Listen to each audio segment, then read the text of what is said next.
الحمد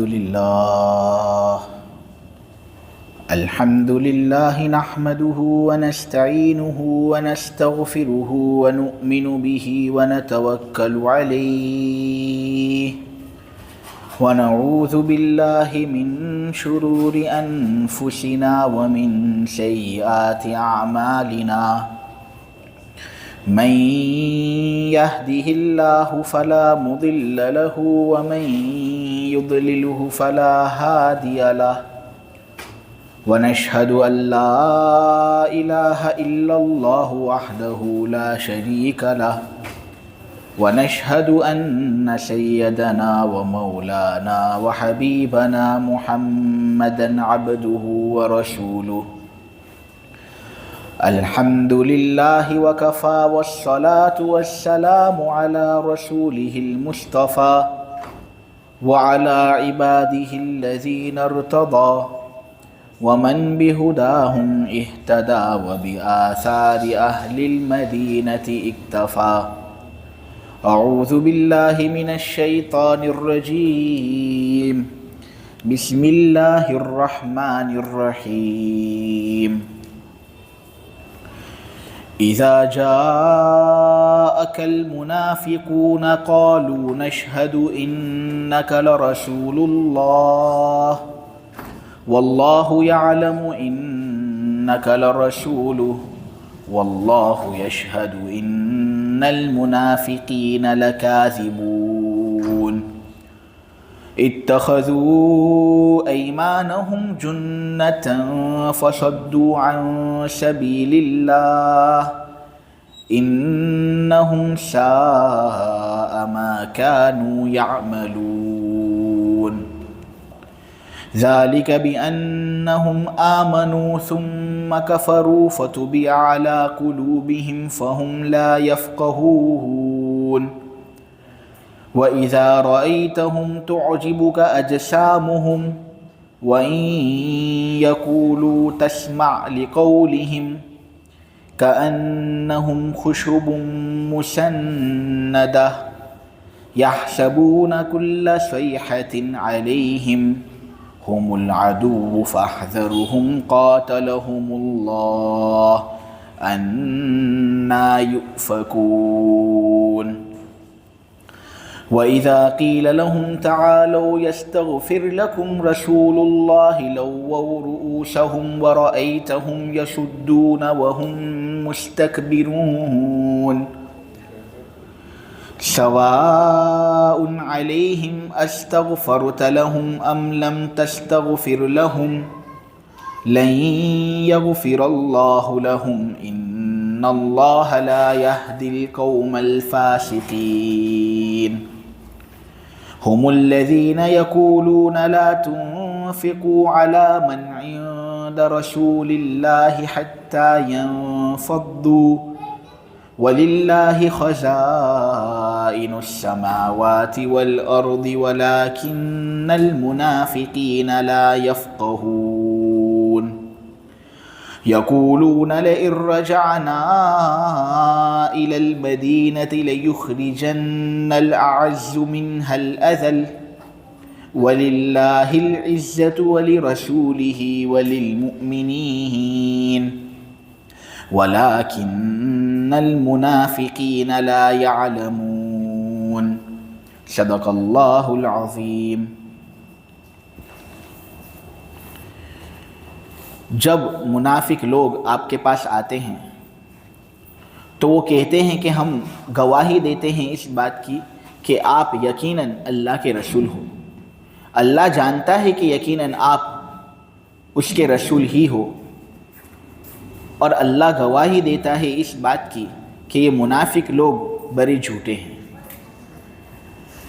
انہوں نے اپنی قسموں کو ڈھال بنا لیا ہے، یہ لوگوں کو اللہ کے راستے سے روکتے ہیں۔ یقین جانو بدترین اعمال ہے وہ جو یہ منافق لوگ کرتے ہیں۔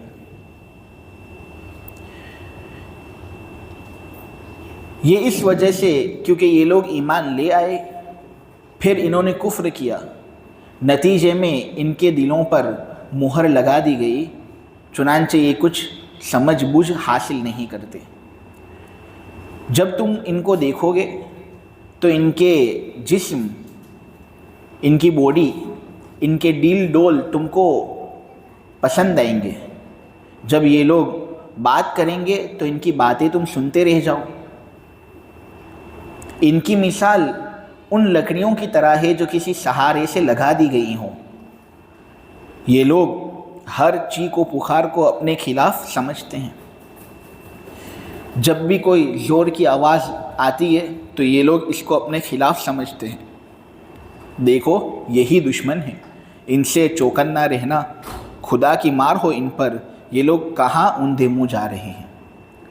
جب ان سے کہا جاتا ہے کہ آؤ اللہ کا رسول تمہارے لیے بخشش طلب کرے تو یہ اپنے سروں کو مٹکاتے ہیں، اور تم ان کو دیکھو گے کہ بڑے گھمنڈ کے عالم میں بے رخی سے کام لیتے ہیں۔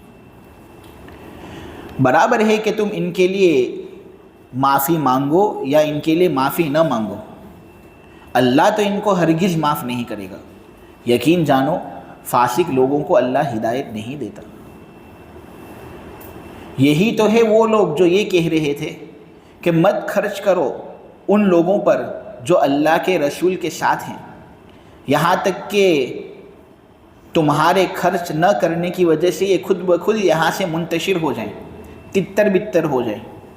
دیکھو آسمانوں اور زمین کے تمام خزانے اللہ ہی کے پاس ہیں، لیکن بات دراصل یہ ہے کہ منافق لوگ اس بات کو سمجھتے نہیں۔ یہ لوگ کہتے ہیں کہ اگر ہم مدینہ واپس جائیں گے تو وہاں کے جو عزت والے لوگ ہیں وہ ذلیل قسم کے لوگوں کو باہر نکالیں گے۔ تو دیکھو عزت اللہ اور اس کے رسول ہی کے لیے، ایمان والوں کو ہی عزت حاصل ہے۔ بات دراصل یہ ہے کہ یہ منافق لوگ اس بات کو بھی جانتے نہیں۔ اللہ تبارک و تعالیٰ کے فضل و کرم سے سورہ منافقون کی تفسیر شروع ہوئی۔ تفسیر کو شروع کرنے سے پہلے جو لوگ یہاں بیٹھے ہوئے ہیں ان کو میں بہت بڑی خوشخبری دیتا ہوں، کیونکہ نبی کریم صلی اللہ علیہ وسلم کا ارشاد ہے جو بخاری کے اندر بھی موجود ہے، ابو داؤد نے بھی یہ روایت بیان کی ہے حضرت عثمان کے حوالے سے، جس کے اندر نبی کریم صلی اللہ علیہ وسلم نے یہ بات کہی کہ تم میں سب سے بہتر شخص وہ ہیں جو قرآن سیکھتے ہیں اور قرآن سکھاتے ہیں۔ خیرکم من تعلم القرآن وعلمہ۔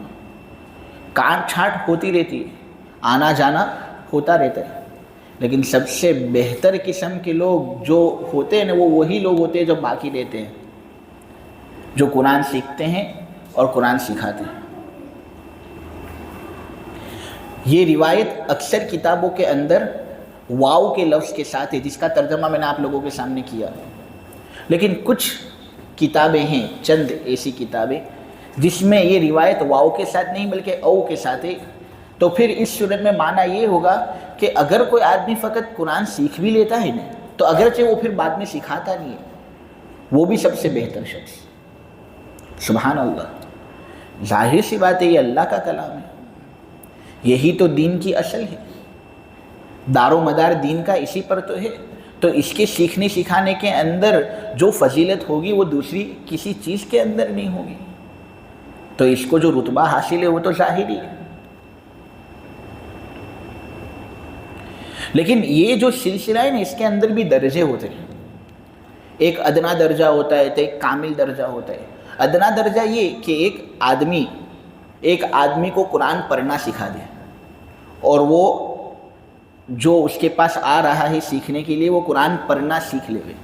تو اگر کوئی آدمی قرآن پڑھنا سیکھ لیتا ہے اور پھر وہ قرآن پڑھنا لوگوں کو سکھاتا ہے، مکتب کے اندر جیسے استاذ ہوتا ہے وہ قرآن پڑھنا بچوں کو سکھاتا ہے، تو اگر وہ بچے قرآن پڑھنا سیکھ لے نے پھر بعد میں جا کر وہ قرآن سکھائے اس طرح پڑھنا جس طرح ہوتا ہے، تو یہ ادنا درجہ ہے۔ ان کو یہ فضیلت انشاءاللہ حاصل ہوگی کہ یہ وہ سب سے بہتر قسم کے لوگ ہیں جو اس روئے زمین پر موجود ہیں۔ لیکن اس میں بھی ایک اعلیٰ درجہ ہے. وہ اعلیٰ درجہ یہ کہ کوئی آدمی قرآن سمجھ لے، معنی مطلب جان لے، وہ تفسیر وغیرہ سمجھ لے، وہ پھر وہ دوسرے لوگوں کو سکھائے کہ اس کا معنی مطلب یہ، اس کی تفسیر یہ. تو یہ آدمی اس روئے زمین پر سب سے بہتر شخص ہے، اور یہ اس سلسلے میں کمال درجہ ہے. اور جو لوگ اس طرح قرآن سیکھنے سکھانے کے اندر لگے رہتے ہیں ان کی تو کتنی فضیلت ہے. ایک حدیث میں آپ لوگوں کے سامنے بیان کروں، ابو ہریرہ کی روایت ہے، اور اس روایت کو امام مسلم نے بیان کیا ہے.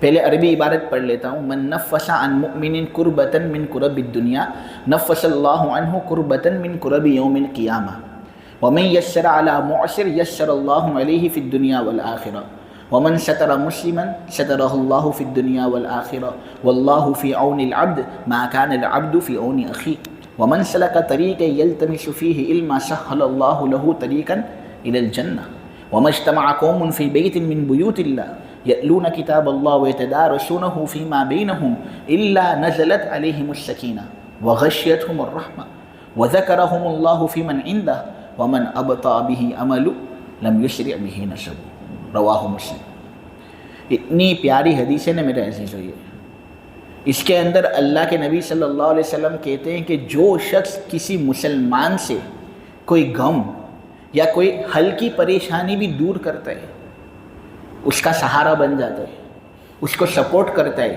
قیامت کے دن ایک بڑی مصیبت اللہ اس سے دور کرے گا.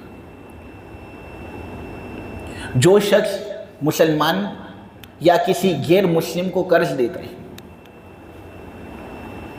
اور پھر قرض وصول کرنے کی باری آتی ہے لیکن وہ مہلت دیتا ہے، اس کو آسانی کرتا ہے وصول کرنے میں، یا کچھ حصہ معاف کر دیتا ہے یا پورا قرض معاف کر لیتا ہے، تو جو اس طرح آسانی تنگ دست کے لیے پیدا کرے گا نا، قیامت کے دن اللہ اس کے لیے بڑی آسانی پیدا کرے گا.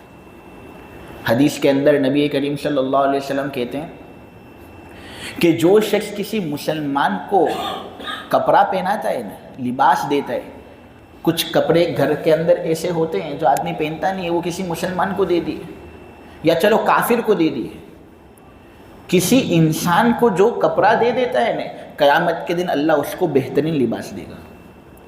کوئی آدمی کسی کا عیب دیکھ لیتا ہے لیکن وہ عیب سب کے سامنے کھلم کھلا نہیں کرتا، چھپ کر رہے، لیکن وہ اس کو درگزر کرتا ہے، سب کے سامنے چرچا نہیں کرتا اس عیب کا کہ یہ دیکھ یہ گناہ کرتا ہے. یہ اس کے جو عیوب ہوں گے نا، اللہ قیامت کے دن سب کے سامنے اس کو چھپائے گا. دیکھو آدمی اپنے بھائی کی مدد کے اندر جتنا زیادہ لگا رہتا ہے نا، اللہ اس کی مدد کے اندر اتنا زیادہ لگا رہے گا.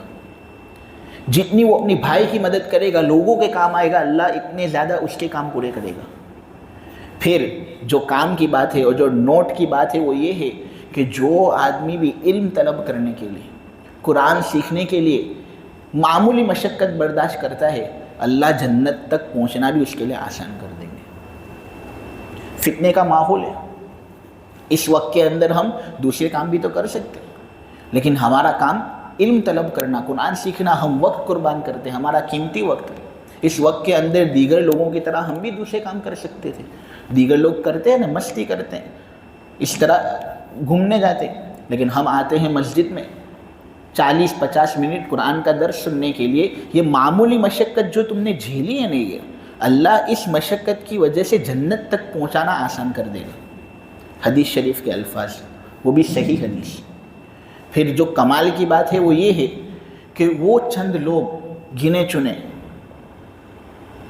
جو اللہ کے گھروں میں سے کسی ایک گھر کے اندر قرآن سیکھنے سکھانے کے لیے جمع ہوتے ہیں تو ان پر سکینت نازل ہوتی ہے، اللہ کی ایک خاص توجہ ان کے اوپر ہوتی ہے، اور اللہ رحمت سے ایسے لوگوں کو ڈھانپ دیتا ہے، اتنا اچھے طریقے سے ڈھانپتا ہے کہ کوئی بھی آدمی ان کا نقصان نہیں پہنچا سکتا، اور ان کو ایک سکون عطا ہوتا ہے، بشرطے کہ ہمارے دلوں کے اندر اخلاص ہو. اور پھر ایسے لوگ اللہ کے اتنے چہیتے بن جاتے ہیں کہ اللہ ایسے لوگوں کا تذکرہ ان فرشتوں کے سامنے کرتا ہے جو اس کے بالکل قریب ہوتے ہیں، ملائے اعلیٰ کے فرشتے جو اس کے عرش کے ارد گرد ہوتے ہیں، مقام شریف الاقلام کے اندر جن کی حاضری ہوتی ہے. بڑے بڑے فرشتے اور بڑے بڑے لوگوں کے سامنے اللہ ایسے لوگوں کا ذکر خیر کرتا ہے، ان کی تعریف کرتا ہے کہ یہ میرے بندے قرآن سیکھتے ہیں، سکھاتے ہیں۔ ہاں، لیکن پھر نبی کریم صلی اللہ علیہ وسلم نے کہا کہ وہ شخص جو عمل کرنے کے اندر سستی کرتا ہے تو وہ کتنے ہی بڑے باپ کی اولاد کیوں نہ ہو، اس کا باپ کتنا ہی بڑا اللہ والا کیوں نہ ہو، خود اگر وہ نیک کام کرنے کے اندر سستی کر رہا ہے، اس کا نسب اس کو قیامت کے دن کام نہیں دے گا۔ یہ قرآن کی فضیلت ہے، لیکن میرے عزیزو افسوس ہے کہ ہم اس کو بہت حقیر سمجھتے ہیں۔ عام لوگوں کی طرح ہم باتوں کے اندر آ جاتے ہیں کہ یہ تو کچھ نہیں، ارے یہ تو بہت کچھ ہے، اس کا مرتبہ بہت اونچا ہے۔ آدمی ذرا احساس تو لے آئے۔ بہت سے لوگوں کو احساس نہیں ہوتا تو شکر گزاری کہاں سے ہوگی؟ اور شکر ہوگا تو نعمت کے اندر اضافہ ہوگا، ناشکری سے نعمت مسلوب ہو جاتی ہے، ختم ہو جاتی ہے۔ لیکن احساس ہی جب ہمیں اس بات کا نہیں کہ ہم جو اس مجلس کے اندر بیٹھے ہیں تو یہ کتنی اونچی مجلس ہے۔ یہ آدمی نہ دیکھے کہ کتنے لوگ بیٹھے ہیں، یہ آدمی دیکھے کہ کس چیز کی مجلس ہو رہی ہے۔ اگر فقط یہاں پر قرآن کی تلاوت ہی ہوتی رہے، نہ کوئی وضاحت ہو، نہ کوئی ترجمہ ہو، تب بھی یہ دنیا کی تمام مجلسوں سے بہتر۔ کوئی حدیث کی مجلس اس کا مقابلہ کر نہیں سکتی، کوئی دیگر علم کی مجلس اس کا مقابلہ کر نہیں سکتی۔ تو دیگر چیزوں کی جو مجلسیں منعقد کی جاتی ہے وہ جب اس کا مقابلہ نہیں کر سکتی تو یہ دنیا کی مجلسیں، فون کے اندر لگے رہنا، تو یہ چیزیں کہاں اس کا مقابلہ کر سکتی ہے؟ تو یہ بہت خوش قسمتی کی بات ہے کہ اللہ نے ہمیں یہاں پر جمع کیا قرآن سیکھنے کے لیے، قرآن سکھانے کے لیے۔ بس ہماری نیتیں میرے عزیزوں اچھی ہونی چاہیے، دلوں کے اندر نور ہونا چاہیے۔ آدمی ہرگز اپنے آپ کو حقیر نہ سمجھے، اور یہ نہ سمجھے کہ میں یہاں پر آ رہا ہوں تو اس کے اندر میں اپنا ٹائم ویسٹ کر رہا ہوں۔ انا للہ و انا الیہ راجعون، یہ تو بہت خطرناک بات ہے۔ سعید ابن سلیم کی ایک مرسل روایت ہے، اس کے اندر وہ بیان کرتے ہیں کہ نبی کریم صلی اللہ علیہ وسلم نے ارشاد فرمایا کہ وہ شخص جس کو قرآن کا علم دیا گیا ہو اور اس نے قرآن کا علم حاصل کر لیا ہو، خواہ جون سی بھی مقدار ہو اس کی، مثلا سورہ منافقون کا پہلا رکوع ہی کیوں نہ ہو، اگر وہ یہ سمجھتا ہے کہ وہ آدمی جس کو دنیا دی گئی ہے وہ مجھ سے افضل ہے، تو اس نے اس انعام کی تحقیر کی ہے جو اللہ نے اس پر کیا ہے۔ اس نے قرآن کی اس نعمت کی ناشکری کی۔ ہرگز آپ نے اپنے آپ کو حقیر نہ سمجھے اور دوسرے لوگوں کو اپنے سے افضل بھی نہ سمجھے۔ ہم نے قرآن سیکھا، قرآن جب ہم نے سیکھا تو اگر ہم ہمارے گھر والوں کے سامنے اس تفسیر کی کچھ باتیں اگر کہہ دیں گے جو ہم کو یاد رہا، کوئی بھی چیز یہاں پر یاد اگر رہی ہو، ایک قرآن کی آیت کا ترجمہ بھی کیوں یاد ہوا ہو، اتنی مقدار بھی اگر ہم کو یاد ہوگی، ہم نے گھر والوں کے سامنے، بیوی بچوں کے سامنے تذکرہ کر لیا، ہم کو یہ فضیلت حاصل ہوگی، ہم سب سے بہتر شخص ہوئے، ہم سے افضل کوئی نہیں۔ لہٰذا کسی کو افضل سمجھنا اپنے سے تو یہ اس قرآن کی ناقدری ہے۔ سہل تستری رحمۃ اللہ علیہ کہتے تھے اللہ سے محبت کی علامت یہ ہے کہ اس کے کلام سے محبت ہو۔ کلام اللہ سے جتنی زیادہ محبت ہوگی، اللہ تبارک و تعالیٰ سے اتنی زیادہ محبت ہے۔ یہ محبت کی علامت ہے، یہ قرآن کا حسن ہے۔ شرح احیاء کے اندر یہ بات لکھی ہوئی ہے میرے عزیزو کہ جس ہولناک دن کے اندر اللہ کے عرش کے علاوہ کوئی اور سایہ کسی کو حاصل نہیں ہوگا، اس وقت وہ آدمی عرش کے سائے کے اندر ہوگا جو بچوں کو قرآن کی تعلیم دیتا ہو، جو جوانوں کو قرآن کی تعلیم دیتا ہو، جو ان کو سکھاتا ہو۔ عرش کے اندر اس کو ایک جگہ حاصل ہوگی۔ فضائل اعمال کے اندر یہ بات ہے۔ اور پھر یہ بھی ہے کہ اگر کوئی آدمی بچپن میں قرآن پڑھنا سیکھتا ہے اور پھر بڑا ہو کر وہ اہتمام سے قرآن پڑھتا ہے، روزانہ اس کی ایک مقدار متعین ہے کہ قرآن تو اتنا پڑھنا ہی ہے مجھے، اس کو بھی عرش کے اندر سایہ نصیب حاصل ہوگا۔ کتنی بڑی بات ہے۔ لہٰذا اللہ کا فضل و کرم ہے کہ آج اس مجلس کے اندر شرکت کرنے کی مجھے بھی توفیق حاصل ہوئی اور آپ لوگوں کو بھی توفیق حاصل ہوئی، ورنہ بہت سے لوگ ایسے ہیں جن پر افسوس ہوتا ہے کہ وہ اس سے محروم ہو گئے۔ سورہ منافقون مدنی سورت ہے، یعنی یہ سورت جو ہے یہ ہجرت کے بعد نازل ہوئی۔ اس کے اندر 11 آیتیں ہیں، 2 رکوع ہیں۔ پہلے رکوع کا ایک مختصر خاکہ آپ کے سامنے انشاءاللہ پیش کیا جائے گا، اور الفاظ کی تعداد اس سورت کے اندر ہے 180، اور حروف کی تعداد اس سورت کے اندر ہے 774۔ میرے رب کا کرم ہے اور اس کا فضل ہے کہ ہم ایک حرف پڑھتے ہیں، وہ اپنے فضل و کرم سے ہمیں 10 اجر دیتا ہے، 10 نیکیاں دیتا ہے۔ انشاءاللہ اس مختصر سورت کی تلاوت کرنے کے نتیجے میں آدمی کے کھاتے کے اندر 7760 اجر اسی طرح جمع ہو جائے گا، اور وہ بھی کم سے کم اجر۔ آدمی کا اخلاص جتنا زیادہ ہوگا، جتنا زیادہ اللہ تبارک و تعالیٰ کی توجہ دل کے اندر ہوگی، جتنا زیادہ رو رو کر وہ قرآن پڑھے گا، پاک جگہ پر قرآن پڑھے گا، آداب کی رعایت کرتے ہوئے قرآن پڑھے گا، تو انشاءاللہ اللہ اتنا زیادہ اس کو اجر دے گا کہ اس کی حقیقی تعداد نہ کوئی عالم بتا سکتا ہے، نہ کوئی مفتی بتا سکتا ہے، نہ کوئی رسول بتا سکتا ہے۔ اللہ ہی کو معلوم کہ اس کی حقیقی تعداد کیا ہے۔ یہ اللہ تبارک و تعالیٰ کی حکمت ہے، یہ اللہ کا ہم پر احسان ہے۔ اس کلام کے ذریعے سے تو اللہ کچھ لوگوں کو اوپر اٹھاتا ہے۔ ان اللہ یرفع بہذا الکتاب اقواما، بہت اونچا لے جاتا ہے اللہ اس کلام کے ذریعے سے، اور کتنے اونچے چلے جاتے ہیں وہ تو اس کا اندازہ ان کو قیامت کے دن ہی ہوگا کہ اس کتاب کے ذریعے سے لوگ کتنے اونچے جاتے ہیں۔ یہ چیز تو عزت دیتی ہے، ہاں، لیکن کچھ لوگ ایسے ہیں جو اس کو قبول نہیں کرتے، اس کی قدر نہیں کرتے، تو اس کتاب کے ذریعے سے کچھ لوگ ذلیل بھی ہوتے ہیں۔ وَيَضَعُ بِهِ آخَرِينَ، مسلم شریف کی روایت ہے۔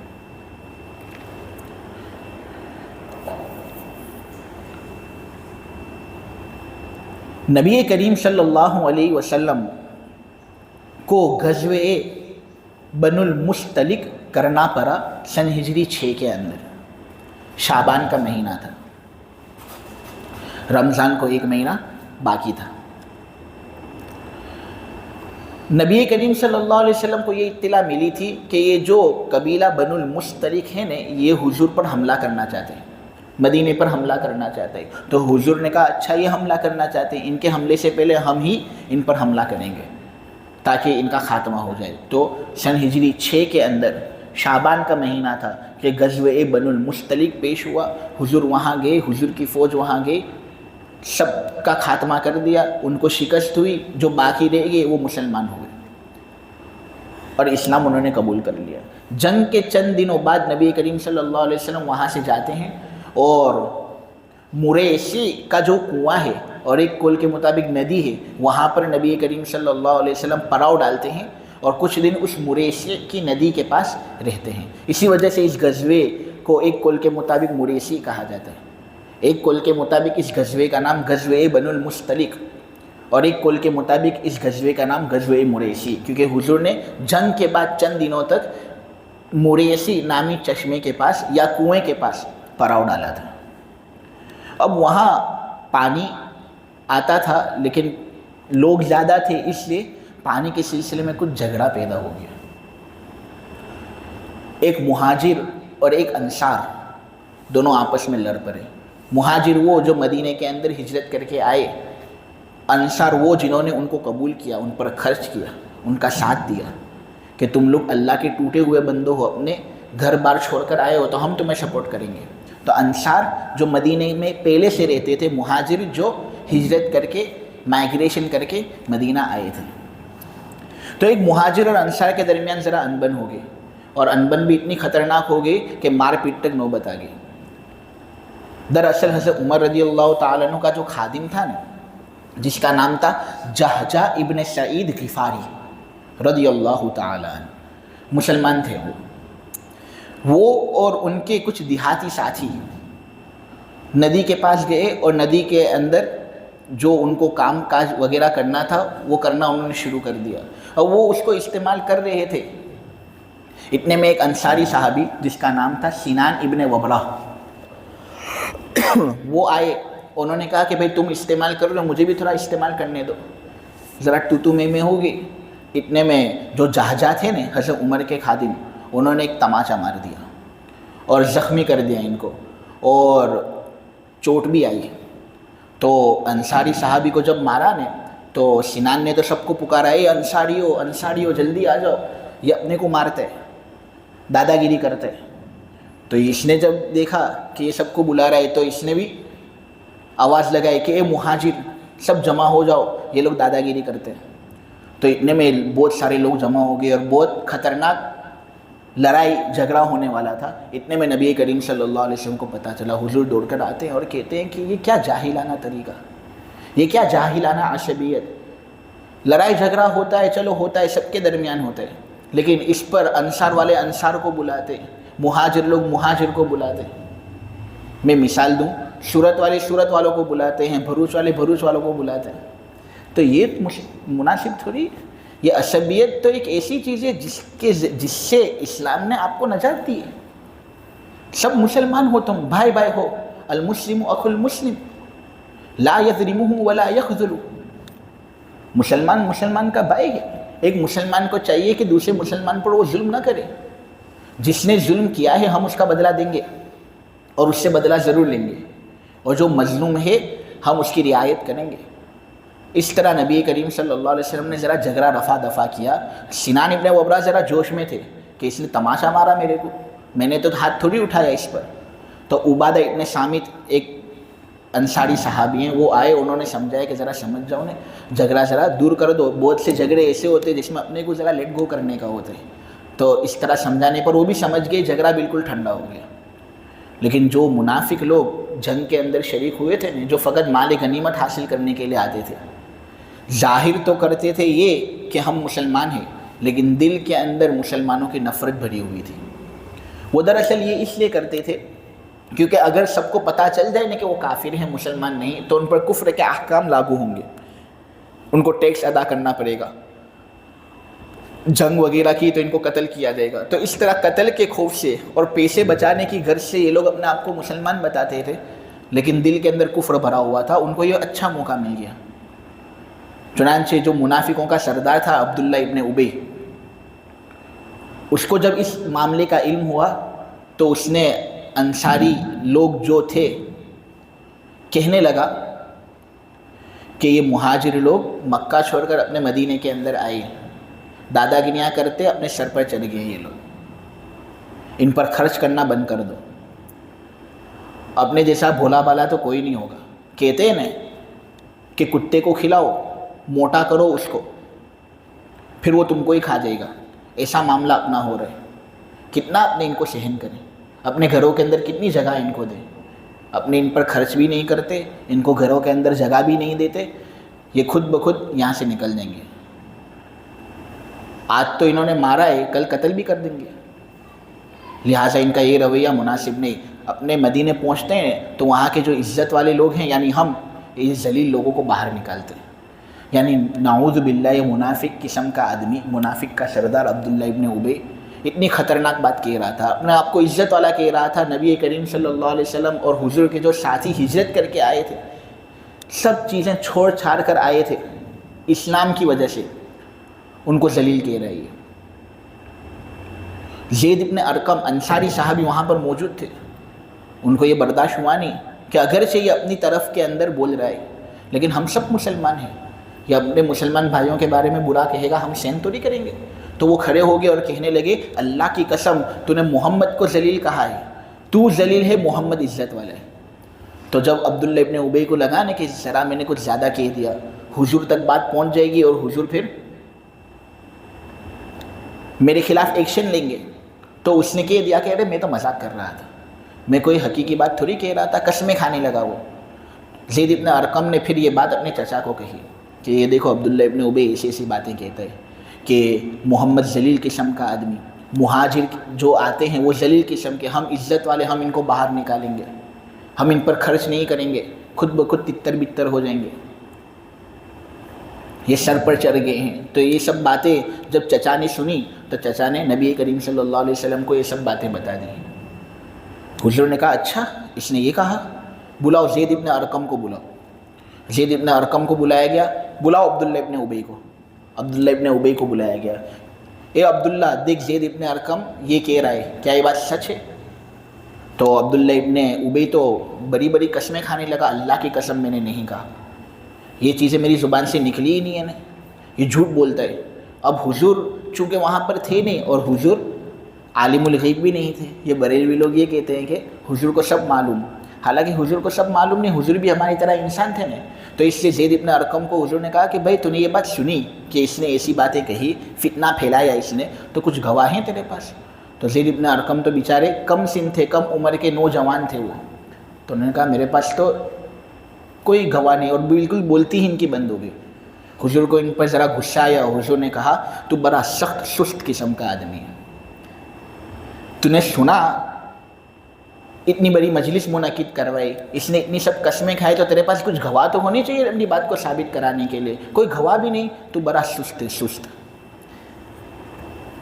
زید ابن ارقم نے جب یہ بات سنی نا تو بہت رنجیدہ ہو گئے، پھر ان کے چچا نے بھی ان کے پاس آ کر شکایت کی کہ کیا میری ناک کٹوا دی، تو نے عبداللہ ابن ابی کے بارے میں یہ سب باتیں سنی، تو تیرے پاس گواہ ہونے چاہیے نا، گواہ جب حضور نے تیرے پاس مانگے تو نے کیوں گواہ نہیں دیے، گواہ پیش نہیں کیے؟ اور وہ تو بڑی بڑی قسمیں کھا رہے ہیں کہ میں نے تو کچھ کہا ہی نہیں، حالانکہ کہا جھوٹا ہے، وہ منافقوں کا سردار ہے وہ۔ بہت رنجیدہ ہو گئی اور کہنے لگے کہ میں بہت ڈپریشن میں چلا گیا۔ رات کے وقت نبی کریم صلی اللہ علیہ وسلم کا گزر میرے پاس سے ہوا، حضور نے مجھے دیکھا اور میرا کان مروڑا، اور کان مروڑ کر بس دیکھا اور مسکرائے اور چلے گئے۔ حضور کے بعد حضرت ابو بکر آتے اور وہ آ کر کہتے مجھے اے زید حضور نے کیا کہا تجھے؟ زید ابن ارقم کہتے ہیں حضور نے کچھ کہا تو نہیں ہے مجھے، لیکن میرا کان مروڑا اور مجھے دیکھ کر مسکرائے۔ تو ابو بکر چونکہ ابو بکر تھے، انہوں نے کہا کہ اے زید تیرے لیے خوشخبری ہو، ایک خوشخبری تیرے لیے آنے والی ہے۔ پھر حضرت ابو بکر چلے گئے تو حضرت عمر آئے، حضرت عمر کا جو خادم تھا نا جہجہ، انہی کی وجہ سے تو یہ سب ہوا، تو یہ آئے تو حضرت عمر رضی اللہ تعالیٰ نے پوچھا ابو بکر کیا کہہ رہا تھا؟ تو انہوں نے کہا کہ یہ سب ہوا، وہ حضور کے بارے میں کہہ رہے تھے، حضور نے میرے ساتھ یہ کیا۔ تو عمر نے بھی کہا اے زید لگتا ہے تیرے لیے ایک خوشخبری آنے والی ہے۔ زید ابن ارقم کہتے دوسرے دن صبح کے موقع پر یہ سورہ منافقون نازل ہوئی، یہ سورت نازل ہوئی، اور اس سورت کے اندر میری براءت کا فیصلہ کیا گیا، اور یہ بات کہی گئی کہ میں جھوٹا نہیں ہوں، اس میں میری تصدیق تھی، اور عبداللہ ابن ابی اور اس کے جو 7 منافق لوگ تھے نا ان کو رسوا کیا گیا۔ مجھے اس سورت کے نازل ہونے سے بہت خوشی ہوئی، میرا ایک رنج دل کے اندر تھا وہ رنج مجھ سے ختم ہو گیا۔ چنانچہ جب فوج کے اندر یہ بات مشہور ہو گئی کہ عبداللہ ابن ابی اور اس کے کچھ ساتھی گنڈے قسم کے لوگ فتنہ پھیلاتے ہیں اور حضور کے بارے میں بالکل گھٹیا قسم کی باتیں کہہ رہے ہیں، نعوذ باللہ، تو حضرت عمر اور عبداللہ ابن ابی کا جو لڑکا تھا نا اس کا نام بھی عبداللہ ہی تھا، باپ اگرچہ بڑا شرارتی نالائق قسم کا آدمی، لیکن اس کا بیٹا بڑا نیک تھا اور مخلص صحابہ میں سے تھا۔ تو حضرت عمر اور خود اس کے بیٹے نے تلوار نکال لی کہ حضور آپ اجازت دو ہم اس کا سر اس کے جسم سے الگ کر کے آ جائیں۔ نبی کریم صلی اللہ علیہ وسلم نے کہا اگر میں نے یہ اجازت دے دی کہ اس کو قتل کر دو تو یہ آدمی تو اگرچہ مسلمان ہے نہیں لیکن سب کے سامنے کیا ظاہر کر رہا ہے کہ میں مسلمان ہوں، لوگوں کے درمیان یہ بات پھیل جائے گی کہ مسلمانوں کو قتل کر ڈالتے ہیں، اور محمد تو اپنے ساتھیوں کی رعایت بھی نہیں کرتا، اپنے ساتھیوں کو بھی قتل کر دیتا ہے، تو پھر لوگ اسلام کے اندر آئیں گے یا ان کو نفرت پیدا ہوگی؟ میں تو دنیا کے اندر آیا ہوں لوگوں کو اسلام کے اندر داخل کرانے کے لیے، نفرت پیدا کرنے کے لیے نہیں، اس لیے اس کو رہنے دو اپنے حال پر، انشاءاللہ اللہ بہت بڑا ہے، اللہ کچھ راستہ کھولے گا۔ اتنے میں مدینے کے قریب پہنچے، لیکن ان کا جو لڑکا تھا نا عبداللہ ابن ابی جو منافقوں کا سردار تھا، اس کا لڑکا عبداللہ وہ مخلص مسلمان تھے، اس لیے ان سے سہن ہوا نہیں اپنے باپ کی یہ حرکت، تو مدینے کے اندر داخل ہونے سے پہلے یہ اپنی سواری سے نیچے اترتے ہیں اور اپنے باپ عبداللہ ابن ابی کو روکتے ہیں اور کہتے نیچے اتر، اور پھر اپنی تلوار نیام سے نکالتے ہیں اور کہتے ہیں یہ بول کہ محمد عزت والا آدمی ہے، نہیں تو ذلیل ہے. تو نے یہ کہا تھا نا کہ تو عزت والا ہے، تو نکالے گا محمد کو جو ذلیل ہے. نعوذ باللہ، تو یہ کہ تو ذلیل ہے، تو کتا ہے اور محمد عزت والا آدمی ہے. تو جب تک یہ کہے گا نہیں تب تک میں تجھے مدینے میں داخل ہونے نہیں دوں گا. کچھ ٹال مٹول اس نے کیا، لیکن دیکھا کہ بیٹا اس معاملے میں بڑا سنجیدہ ہے، تو اس نے اپنی جان بچانے کے لیے اور بات چھڑانے کے لیے کہہ دیا کہ بھائی ہاں محمد عزت والا، میں ذلیل. بس یہ کہہ کر وہ پھر مدینے کے اندر داخل ہو گئے. اس کے بعد چند لوگ اس کے پاس آئے بھی اور کہنے لگے کہ دیکھ بھائی غلطی سب سے ہوتی ہے، تو اللہ کے رسول سے معافی مانگ لے اور اللہ کے رسول سے ذرا درخواست کروا لے کہ وہ تیرے لیے بخشش طلب کرے. بخشش طلب کر دیں گے، تیرا معاملہ سدھر جائے گا اللہ کے یہاں. تو وہ اکر ہی کے اندر اپنا سر اس طرح مٹکانے لگا کہ ہاں کر لوں گا ہے، یعنی تمہارا کام کرو، مجھے کچھ نصیحت کرنے کی ضرورت نہیں. اس طرح وہ تکبر کے اندر بڑے گھمنڈ کے عالم میں بے رخی سے کام کر رہا تھا اور اپنا سر اس طرح مٹکاتا تھا. اور اس سے اس کا اشارہ اسی بات کی طرف تھا کہ میں کوئی جانے والا نہیں ہوں اس کے پاس. اور ایک روایت کے اندر تو یہ ہے کہ وہ کہنے لگا کہ اس نے کہا کہ مجھ پر ایمان لے آؤ، میں ایمان لے آیا. اس نے کہا زکوٰۃ دو، میں زکوٰۃ دینی میں نے شروع کر دی. اب کیا یہ سدا کرنے کے لیے کہے گا تو میں اس کے سامنے سدا کروں گا؟ ایسی باتیں، وہ بکواس کی باتیں کہنے لگا. خیر یہ اس کا حال تھا، منافق قسم کا آدمی. اس کے حال کو اس سورت کے پہلے رکوع کے اندر واضح کیا گیا ہے.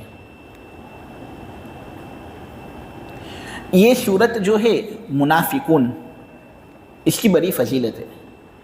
فضیلت یہ کہ ایک مرتبہ حضرت ابو ہریرہ رضی اللہ تعالیٰ عنہ جمعہ کے دن، جمعہ کی نماز کے اندر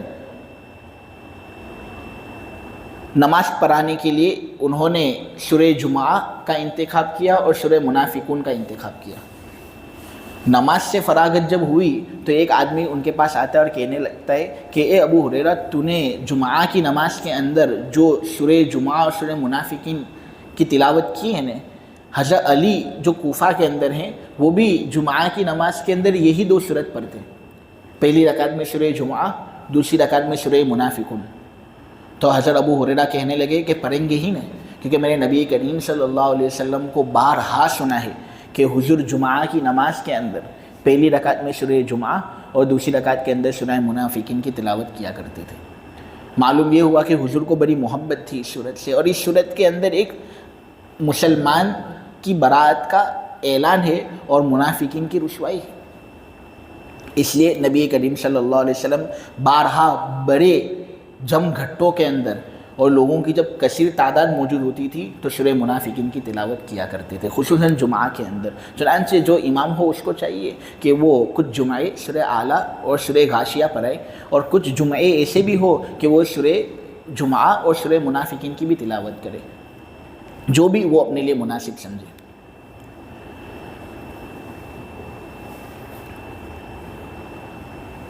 منافقون یہ دراصل بہو وچن ہے، اس کا جو واحد ہے وہ ہے منافق. منافق کہتے ہیں اس آدمی کو جو ظاہر کرتا ہو کچھ الگ، دل میں کچھ الگ کھچڑی پکڑی ہو. یعنی دل کے اندر کچھ الگ ہو، ظاہر کرتا ہو کچھ الگ. دل کے اندر کفر چھپا ہوا ہے، محمد صلی اللہ علیہ وسلم کی نفرت ہے، اللہ کی نفرت ہے، اور ظاہر کر رہا ہے یہ کہ میں بڑا دیوانہ ہوں اللہ رسول کا. یہ ہے منافق، جس کو انگلش کے اندر کہتے ہیں ہپوکریٹ. یہ لوگ بدترین قسم کے لوگ ہیں. قرآن کے اندر سورہ نساء کی آیت نمبر 145 کے اندر ہے ان المنافقین فی الدرک الاسفل من النار. یقیناً جو منافق قسم کے لوگ ہیں نا، جہنم کے اندر سب سے نچلا طبقہ ہے نا، ان کے اندر یہ لوگ جلیں گے. جہنم کے 7 طبقے، 7 درجے خطرناک قسم کے. ان میں سے جو 7واں درجہ ہے نا اس کا نام ہے ہاویہ.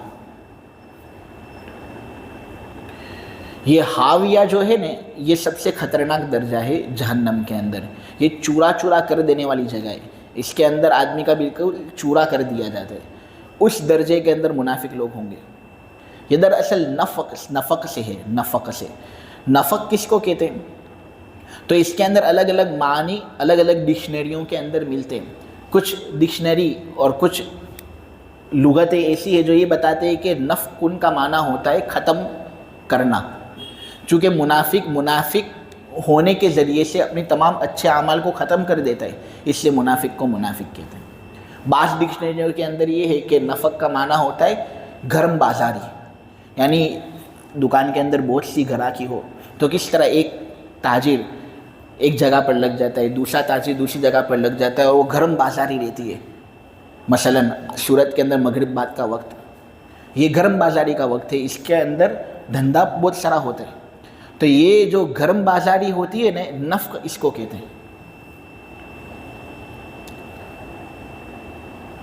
اور نفق کہنے کے اندر وجہ بھی یہ ہے کہ دیکھو جب آدمی سودا کرتا ہے نا تو ایک بیچنے والا خریدار کے ساتھ اس طرح ہاتھ ملاتا ہے. عرب لوگ اس طرح ہاتھ ملانے کو نفقہ کہتے تھے. کیا کہتے تھے؟ نفقہ. تو نفق کا مطلب گرم بازاری.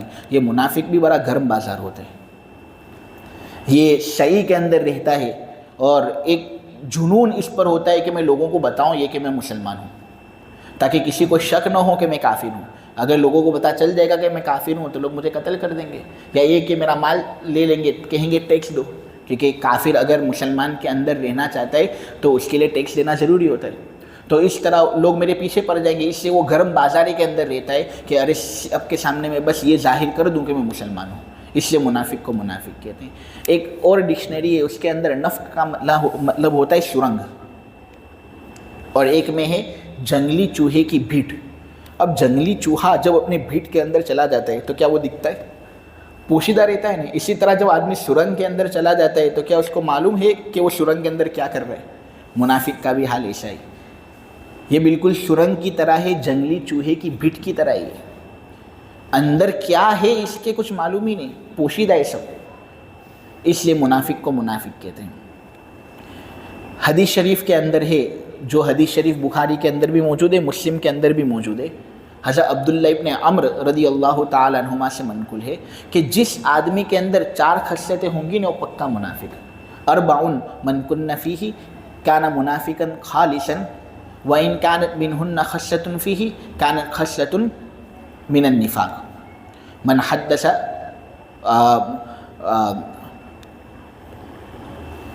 من حدث كذب وإذا وعد أخلف وإذا خاصم فجر وإذا عاهد غدر وفي رواية وما اؤتمن خان. نبی کریم صلی اللہ علیہ وسلم کہتے ہیں کہ 4 خصلتیں جس آدمی کے اندر آ گئی ہیں وہ پکا منافق. وہ جو بات کرے تو جھوٹ بولے، جب کسی سے وعدہ کرے تو وعدہ خلافی کرے، جب اگریمنٹ ہو تو اس اگریمنٹ کی پامالی کرے، اور جب کچھ بحث وغیرہ ہو جاوے کسی کے ساتھ تو فوراً گالم گلوچ کرنا شروع کر دے، گالیاں دینے لگے. حالانکہ گالیاں دینے سے تو روکا گیا ہے کہ غیر مسلم کو بھی گالیاں مت دو، وَلَا تَسُبُّوا الَّذِينَ يَدْعُونَ مِن دُونِ اللَّهِ. لیکن یہاں پر لوگ مسلمان ہو کر مسلمان کو ہی گالیاں دیتے ہیں. اور یہ جو گجرات کے لوگ ہیں یہ خصوصاً، گجرات کے باہر تم جاؤ، کسی بھی دنیا کے علاقے کے اندر جاؤ تو گالیاں دینا بہت برا سمجھا جاتا ہے. لیکن یہاں پر تو گالیاں لوگ اس طرح دے رہے جیسے کلمے پڑھ رہے ہوں، انا للہ و انا الیہ راجعون. گالیاں بالکل نہیں دینی، اور اس سے اپنا آپ کی حفاظت کرنی ہے. کافروں کو بھی گالیاں نہیں دینی، تو مسلمان کو گالیاں دینا کتنا نامناسب. تو جو گالیاں دیوے نے، بہت زیادہ گالیاں بکتا ہو، تو یہ آدمی بھی ایسا آدمی جس کے اندر نفاق کی ایک علامت ہے. اور ایک روایت کے اندر یہ ہے کہ جب بھی کوئی امانت اس کے پاس رکھی جاوے نے تو وہ خیانت کرتے. یہ جو روایت ہے نا 4 من کن فیہ کان منافقا خالصا، یہ نبی کریم صلی اللہ علیہ وسلم کی ایسی زبردست روایت ہے جس کو محدثین نے کہا ہے جوامع الکلم. یعنی یہ روایت ایسی ہے کہ ہے چھوٹی لیکن اس کے اندر معنی بہت زیادہ ہے. اسی طرح نبی کریم صلی اللہ علیہ وسلم کی اور بھی بہت سی روایتیں ہیں جو جوامع الکلم کے قبیل سے ہیں کہ حضور نے بات تو کم کی لیکن معنی اس کے اندر بہت زیادہ. انشاءاللہ اس سلسلے میں جو وضاحت ہے وہ میں آئندہ ہفتے کروں گا اگر مجھے یاد رہا تو. اللہ تبارک و تعالیٰ کہنے کو قبول فرمائے، سننے کو قبول فرمائے، سب سے زیادہ عمل کی توفیق عطا فرمائے. سبحانک اللہم بحمدک وتبارک اسمک وتعالی جدک ولا الہ غیرک یا رب صلی وسلم دائما ابدا علی حبیبک خیر الخلق کلہم. اے اللہ ہمارے گناہوں کو معاف فرما، مولا ہماری خطاؤں سے درگزر فرما. اے اللہ یہ ناقص درجے میں قرآن کی تفسیر کرنے کی ہم نے کوشش کی ہے، قرآن کی تفسیر سننے کی ہم نے کوشش کی ہے. اے اللہ ہماری اس محنت کو قبول فرما. اے اللہ ہم سے تو راضی ہو جا، مولا ہم سے ناراض مت ہو۔ اے اللہ مسلمانوں پر جو ظلم ڈھائے جا رہے ہیں، اے اللہ ان ظلم کو تو ختم فرما، غزہ کی حالتوں کو اچھی کر دے۔ اے اللہ بھوک کا عالم بڑا سخت ہے وہاں پر، اے اللہ بھوک کی ہوائیں بڑی سخت طریقے سے چلتی ہے۔ اے اللہ میں تو یہ کہتا ہوں کہ تو چھوٹی سی چھوٹی مخلوق کو بھی رزق پہنچاتا ہے، چونٹیوں کے پاس بھی رزق جاتا ہے، اور اسی طرح پرندے بھی اپنے رزق کا بندوبست کر لیتے ہیں، کیڑے مکوڑے بھی رزق والے ہو جاتے ہیں۔ اے اللہ یہ فلسطین کے بچوں کے پاس تو کچھ کھانے کے لیے نہیں۔ اے اللہ بھوک کے عالم کے اندر کتنے مہینوں سے یہ لوگ اسی طرح تڑپ رہے ہیں۔ اے اللہ یہ معاملہ کب تک رہے گا؟ مولا کریم ہم بالکل سہن نہیں کر سکتے، اور یہ چیزیں بالکل ہم برداشت نہیں کر سکتے۔ اے اللہ بھوک کی وجہ سے موت کا وقوع تو بہت خطرناک ہوتا ہے۔ اے اللہ تو ان کی مدد اور نصرت فرما، ان کے لیے اے اللہ تو کھانے پینے کی چیزیں بندوبست کر لے۔ اے اللہ جو اسرائیل ان پر ظلم ڈھا رہا ہے، اے اللہ اسرائیل کے ظلم کو ختم فرما۔ اے اللہ اسرائیل کو نیست و نابود کر دے، بے خربن سے اس کو اکھاڑ کر پھینک دے، مسلمانوں کی تو حمایت فرما۔ اے اللہ جہاں کہیں مسلمان پریشان ہیں، اے اللہ ان سب کی حمایت فرما۔ یمن کے اندر، برما کے اندر مسلمان پریشان ہیں، اے اللہ تو ان کی حفاظت فرما۔ اے اللہ سودان کے اندر جو مسلمان پریشان ہیں ان کی تو حفاظت فرما۔ تمام مسلمان جتنے بھی ہیں اے اللہ سب کی تو حمایت فرما۔ اے اللہ دنیا آخرت دونوں جگہوں میں ہمیں عزت سے سرفراز فرما، ذلتی سے اللہ ہماری پوری حفاظت فرما۔ اے اللہ طاقت قوت سے نواز، بیماری کمزوری ذوق سے اللہ تو ہماری پوری حفاظت فرما۔ خیر سے نواز، شر سے پوری حفاظت فرما۔ سکھ سے نواز، دکھ سے پوری حفاظت فرما۔ اے اللہ آسیب اور جن کے اثرات سے ہماری پوری حفاظت فرما۔ حاسدوں کے شر سے اللہ تو ہماری پوری حفاظت فرما۔ بہت سے لوگ ایسے ہیں مولا کہ یا تو وہ خود بیمار ہیں یا مولا ان کے گھر کے اندر کچھ لوگ بیمار ہیں۔ اے اللہ جو بھی لوگ بیمار ہوں ان کو شفائے کاملہ عاجلہ مستمرہ سے نواز۔ یہ جو تفسیر ہوئی اس کو خوب قبول فرما، اس کا نور ہم سب کے دلوں کے اندر منور کر دے۔ جو لوگ یہاں خصوصی طور پر بیٹھے ہیں ان کو مولا خصوصی فائدہ حاصل فرما، اور اے اللہ اس کا اجر بھی تو ان کو خوب دے۔ ان کی جو حاجتیں ہوں، تمنائیں ہوں، اے اللہ تو بخوبی جاننے والا ہے۔ اے اللہ ان تمناؤں کو تو قبول فرما اور ان تمناؤں کو تو پوری فرما۔ اے اللہ اگر کوئی غلطی ہو گئی ہو تو اے اللہ ہمیں معاف فرما دینا، ہماری پکڑ مت کرنا۔ وصلی اللہ تعالی علی خیر خلقہ محمد وعلی آلہ وصحبہ اجمعین برحمتک یا ارحم الراحمین۔